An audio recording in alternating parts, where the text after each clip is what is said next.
Hey y'all, it's Kishshana Palmer, your favorite fab fundraiser, back with you today to talk about something that's been on my mind. And let's face it, y'all, there's always something on my mind, you know? All right, it's true, don't judge me. But today, I want to talk to you about something that many of you are struggling with, and that is cash. Cash money, baby. Revenue for your organization. And if you're a business owner, a small business owner, listen up because I've got something for you too in our talk today. All right, so it's really important as a nonprofit organization to raise funds, right? We want to do some really amazing work in our communities and we have some kick-ass missions. And so we've got to raise the money to do this work. Am I right? Fine. But, even the road to hell was paved with good intentions. And I find that even the most well-meaning organizations and the most well-meaning leaders of organizations sometimes find themselves in a little bit of a pickle where you just don't have any money. You might be like close to broke, almost all the way broke, flat out broke, in the red broke, and you're at your wit's end for what to do. So I have been thinking about what I could do to share with you to kickstart you, and here's what I've come up with. All right, you guys. First of all, in order to get out of this I'm broke rut, you have got to kick shame to the curb. Number one, kick shame to the curb. What does that even mean? First of all, it's a heavy weight to carry on your shoulder to be ashamed to say, we don't have enough money. You ever notice that when you talk about not having money, you talk about it in a whispered tone, your eyes are downcast, you can't really meet people's eye? Well, you can't boldly talk about what your organization does if you're ashamed that you're not bringing in the kind of philanthropic gifts that you need. So you've got to kick that shame to the curb. Lots of organizations are in the same predicament you are. And even the biggest, baddest legacy organizations that have been around for 100 years or more have at one time or another found themselves with their pockets out and just lent. Okay? So you are not alone. This is not new and you can get through it. So kick that shame to the curb because it is not going to serve you well when you have got to go out and do the next thing I want to talk to you about, which is talk boldly about your organization. Here's the thing. When we're in a pickle, oftentimes we want to justify why we found ourselves in a pickle. So I can think about, when I was in college and I'd run out of my work study money or run out of my pocket money that my dad gave me and I'd have to call home. Oh, Lord, you guys, I had to call home. And I would be thinking of all the reasons I'm going to talk to my dad.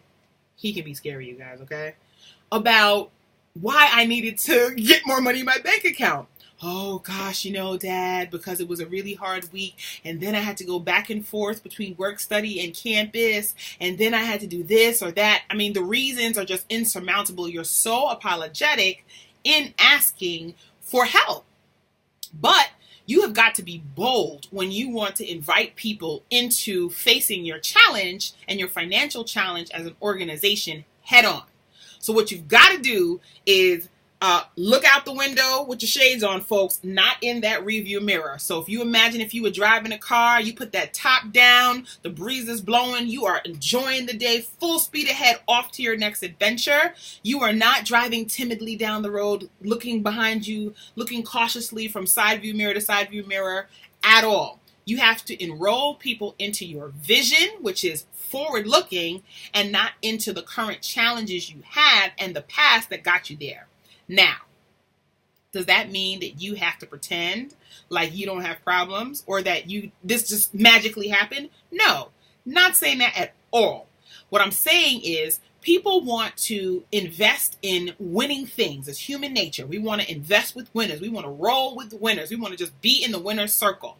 And so in order for you to be able to ask folks for investment, you have got to let them know, hey, Here's where our organization is right now. Here are the 2 or 3 things that have led us to where we are. But here are the 2 or 3 things that I believe is going to get us over this hump and down the lane. And I would love for you to join me in that journey. Here's what it's going to take. So being able to have that vision and not be so stressed out and focused on what the problem was, that is going to help you be really bold. Nobody wants to really talk about the tragedy. That's why romantic comedies are so popular. That's why the hero at the end of the story who always wins really makes us feel so excited. Everything from Disney movies to Game of Thrones. Hello, season 7's on, you guys. To any of the things that you love to watch where somebody's going to come out on top in the end. We all want to bet on winners. So make sure that you have outlined for yourself and practice, people. Hello, practice. What the vision is for the future, how you are going to get there, and how you can invite the folks who you want to invest in you along for the ride. The next thing you want to be able to do is you have got to know your junk. All your business. What does that mean, Kishshana? Well, that means you've got to know everything about your books. You've got to know about your creditors. You've got to know how much money you owe and to whom. You've got to know which donors committed gifts to you but did not give you those gifts. You've got to know what trees, the leaves of the trees you need to shake. And you've got to have that all lined out so you have a clear financial picture of where you are. I cannot tell you how many of my clients before they join the Fab Fundraising crew do not even have a real operating budget, but they're writing grants and they're doing programs. That has got to stop. The first thing you've got to do in getting your house in order is making sure you know where all the money was, and the money that's left, if any, you know where it is. And any money that's owed to you, you know who you need to go and get it from. And then you have got to make sure that you take it in small bites. If you have a lot of creditors, for example, that you owe money to, got to pick up the phone and talk to those folks. Make a plan. If you have folks who have pledged gifts to you but have not made good on them, you got to find these folks and you have to say, look, we have this bold vision.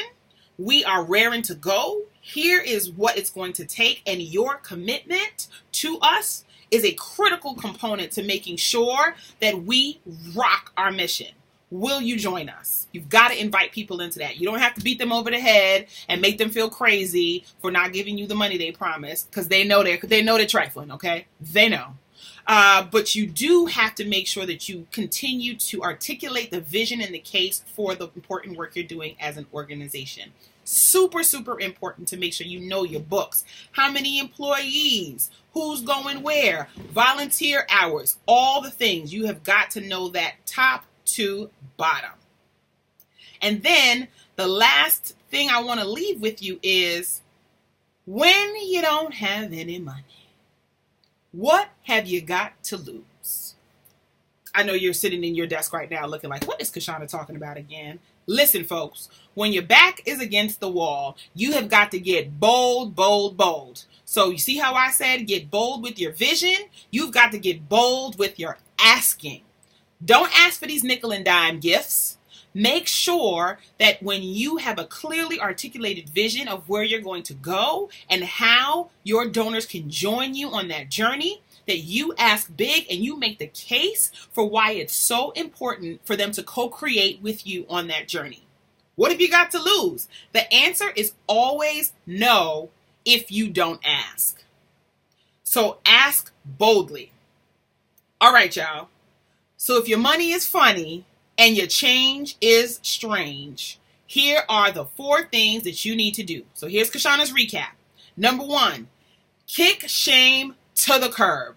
Nobody has time for your shame game. So understand that you are not the only organization that is in this predicament. You are not the first executive director or CEO to face this problem, and you won't be the last. Make sure you keep some of those nuggets in your purse so you can help a sister out later down the road, okay? Another executive director or CEO. Number 2, Make sure that you have a crystal clear vision of where you're going and how you're going to get there, and that you have created space for your donors to join you on that journey. You don't need to focus on the tragedy of the situation. You need to focus on the success that's ahead. It doesn't mean ignore it, but it means what you really want to do is say that I know that things are not where they should be right now, but I've got a plan. I see you in it. I want you to co-create with me. I need you to join me. Will you invest in this vision? You have got to get your house in order. That means know your finances. Make sure you have a budget. Where is your CPA? Have you talked to your finance people? If you don't have a finance person because you're a small organization, who is the contractor that is trusted in the community that can come in and help you do that work? You have got to have your finances in order, because you've got to engender trust in the folks who are going to give you money. Because believe me, folk are going to ask, why your money funny? Okay? And then last but not least, be bold, bold, bold with your asking. You have nothing to lose. Closed mouths don't get fed. And so if you have a great vision and you know where you're going and how you're going to get there, people want to back a winner, and they want to back a winning cause. So that's my recipe for success in getting out of the I'm broke lane and getting on the pathway to success and to financial stability for your organization.